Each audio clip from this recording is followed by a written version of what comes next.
Hello, welcome to another video about health updates with me and my annoying tuft of hair. You know, if it's a health update with me, it's probably to do with cancer. And if you thought that, you'd be right, because this week I found out from my doctor I have cancer again. This will be the fourth time in 5 years I have cancer.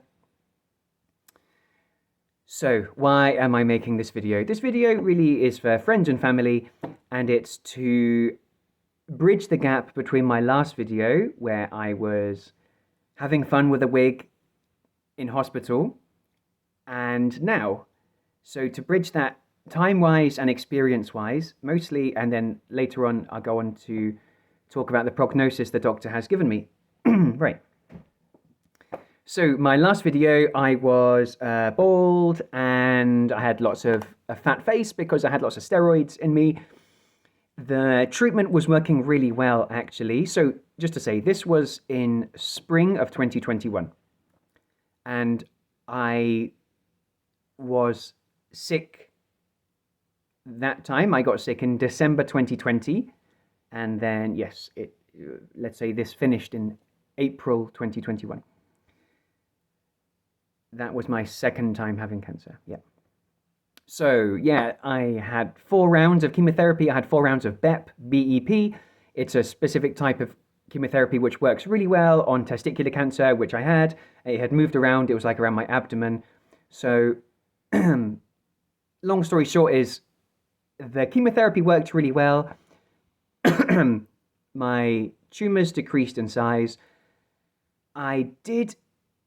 They didn't decrease enough though, so actually, although the chemotherapy ended in April, I needed to have an operation in August. So now I have a really big scar going down my chest to just above my groin, going around my belly button, not through it. And in that operation in August last year, they took out my left kidney and all the tumors around there as well. So after that, it was plain sailing for 2 months.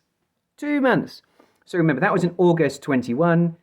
Then in October 21, I knew something was wrong. And I got very sick again.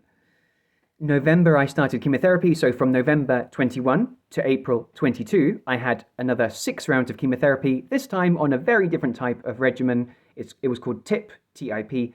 And it was really, really much more toxic, which for me meant that I was left with like really severe side effects, which culminated really in me having a traumatic episode just before Christmas 21. And partly because I also developed something called ascites, which was triggered by the cancer. It's a large buildup of fluid, and this ascites plus my body's reaction to the cancer plus the chemotherapy resulted in my body being a huge battleground, and it was awful. It was total carnage. The first round of chemotherapy went particularly awful. I had to stay in an extra almost 3 weeks, and although no one could have known how it would pan out, I did actually. Oh, is that my? Is the curtain? Whoops, sorry guys. I actually did get an apology from my oncologist connected. I'm just gonna leave it there. I did get an apology from my oncologist connected to that period of time, partly because I probably should have had a drain. It's a horrible word really for a person, but I should have had this thing inserted into me to drain the acidic fluid to enable me to eat properly, because it was squeezing my stomach and all my organs. And by eating properly, I was able to get more nutrition, which enabled my body's response to the cancer to be more minimal, because that had been a really awful reaction.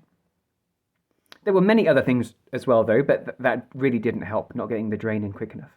So that chemotherapy ended in April this year, and it was good news because the tumors had shrunk enough. However, this time I was armed with the knowledge that I have incurable cancer, which means it will be with me for the rest of my life, however long I live.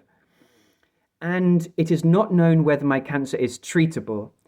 So we can say that so far it's been treatable, but that's no guarantee of anything in the future. What does treatable mean? Treatable means my cancer, my tumors respond to chemotherapy. That's what it means. And by responding, it means it gets smaller in size. And as I mentioned in previous videos, they target the chemotherapy, more often than not, targets fast growing cells, fast replicating cells, of which cancer is one of those types of cells. So, I had lots of side effects from this type of chemotherapy. I had many more side effects from this chemotherapy ending in April this year because of the type of chemotherapy.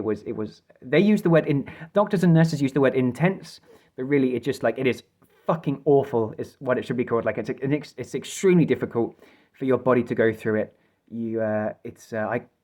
I wouldn't wish it on my worst enemy. In contrast to the chemotherapy I received spring last year when my cancer was, let's say, more mild, that chemotherapy was fine. Anyone could go through that really. But the one I had from November last year to April this year, this was a whole different kettle of fish because my cancer had come back aggressively, very quickly, and it was moving fast. They had to fight fire with fire, and it just happened that I feel like I was caught in the middle. The cancer's coming from over here, the chemotherapy's coming from over here, and then my ascites is coming from here, and my body was just a place where they all had a big old get together, big old fight. So that kind of leads us up to now, although I should say, one reason I've got this kind of smile on my face is I've had a wonderful summer. So from about June or July until September last month, I've had a wonderful couple of trips. I went to a music festival, which was wonderful, with my sister and her husband, and I got to go to Scotland, for example, and, see wonderful friends in Scotland, and go to Arran, as well as Edinburgh. I got to see family in France and Spain, which is great. My brother, my mum, and my stepdad. I got to go to Ireland and reacquaint myself with the wonders of the beauty of the evocative west coast of Ireland. Ireland has such a special place in my heart, and I would, I think if I die, I'm invincible. When I die, I think I'd like to be cremated and my ashes go to Ireland. It really is that special for me. It's super. I hope in a parallel universe I have been raised in Ireland and I have an Irish accent. I do think that's something I really have missed in this life. I'm only half joking, but I do wish really. So, I also got to go to Romania, which is fun. I was supposed to go with a friend. They couldn't come. It was great though. And then I had a wonderful time last month It was last month. I had a wonderful time last month in Greece with my Aunt Bernie. Had an absolutely wonderful time. Wouldn't change it for the world. So pleased with how it worked out. Everything worked perfectly, basically. I got to see amazing historical sites as well as spend time with Bernie, who's wonderful. Recently, family came over from South Africa, which was wonderful. So lots of family and friend-centered experiences. And interestingly, if I had not had cancer these past few years, I think I would not be able to appreciate those experiences in the way in which I really do now. I'm very much, why people do things like mindfulness? It's to get the feeling I often have, which is, especially it's brought out of me when I'm around people, but it's to be there in the moment, very present, and to kind of have a dumb smile on your face because these moments can't be replicated, and what is important is here and now, and that really, and you just kind of, I feel very grateful that people are happy to spend their time with me, and obviously I want to spend time with them, especially over the past few months. And so because I have been sick these past few years, I was able to kind of prioritize 1, 2, 3, 4, 5. These are the people I want to see. These are the places I want to go to, and I'm so pleased I have done it. So pleased. And perhaps I wouldn't have done that, and I would have continued taking things for granted had I not been confronted with my own mortality so viscerally. So that kind of brings me up to now. Well, I should say I had a wonderful trip in Turkey where I met lots of friends, and some friends they're not really friends, they're much more family. I feel like an adopted member of Mark and Banu's family. I also feel like Vaisel is my brother and I'm part of his family. So it's a very, it's a wonderful type of friendship I'm able to have with so many people. And I will have been so fortunate, so privileged to be able not just to meet those people, but to be able to strengthen those bonds in between bouts of cancer. So that brings me up to, towards the end of my trip in Turkey, towards the middle of my trip in Turkey, annoyingly, I felt very sick again in my side. So I flew back home, I had a scan, and I had the meeting this week. So this week I found out it is cancer. So that brings us up to the present moment. How long did that take me? I'm curious. 10 minutes exactly. All right, what do you know? So, now, what has the doctor told me? The doctor has told me that I have cancer again. I'll have a biopsy in 2 weeks, and with the results of the biopsy, we can make some decisions about what's next. Key things to say. The doctor has given me two options. Before, there weren't two options, it was just one option. So that's an interesting development with my cancer. I have two options. Option number one is to just let the cancer run its course. If I do that, the cancer will kill me within 6 months. But the upside to this is I will have much more autonomy, much more independence, much more control over my life and how I live it. I will be able to stay in this cottage. I will be able to travel about. I'll be able to smell the flowers, as it were, play with the cat, do things myself, water the plants, read the book I want to do on the sofa I want to be on. So there's lots of advantages to that. I know it sounds a bit macabre, perhaps, but there are a lot of good things to come from this. I would have more autonomy basically on deciding how I want to go. And I think if you take a second to reflect on your ideal death, which is not something we all want to think about, you probably want to be with family and friends, right? In a place which is familiar to you, in maybe your home or the home of your family.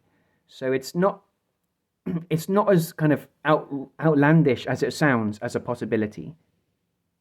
I'm probably not going to take it, but I understand that it's put on the table. And one reason it's put on the table is because of option number two, which is to take the chemotherapy.